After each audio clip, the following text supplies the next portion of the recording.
હમણાં એક માહિતી તમે સમાચારમાં ક્યાંય નહીં સાંભળી હોય, પણ એ વસ્તુ થઈ ગઈ છે. ગયા મહિને છે એરટેલે અને જીઓએ જે 249 વાળો પ્લાન હતો, જેમાં 1 GB પર ડે ડેટા મળતો હતો, એ પ્લાન જ બંધ કરી દીધા છે.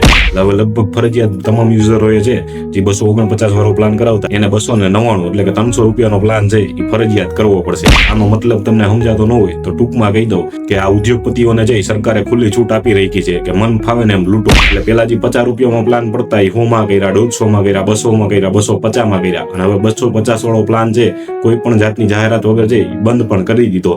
એટલે ટૂંકમાં છે આ ટેલિકોમ કંપનીઓનું કેવું એવું છે, અમે છે મન થાય એવા ભાવ લેશી, તમારી કીધે થાય નહીં કરી દો. એટલે તમામ જનતાએ જાગવું જોશે કે ટેલિકોમ સેક્ટરમાં છે સરકારે છે પોતાની BSNL ને છે એ જાજી છૂટ નથી આપી, પણ આ લોકોને છે તમામ છૂટ આપી દીધી છે. જો BSNL છે એ સારી સુવિધા આપે સસ્તામાં તો આ તમામ ટેલિકોમ કંપનીઓ છે એ ઘેર વહી જાય એમ છે, પણ આવું છે એ સરકાર કરતી નથી, કારણ કે પોતાના ઉદ્યોગપતિ મિત્રોનો ફાયદો છે એ સરકાર પેલા જોતી હોય ને એવું લાગી રહ્યું છે.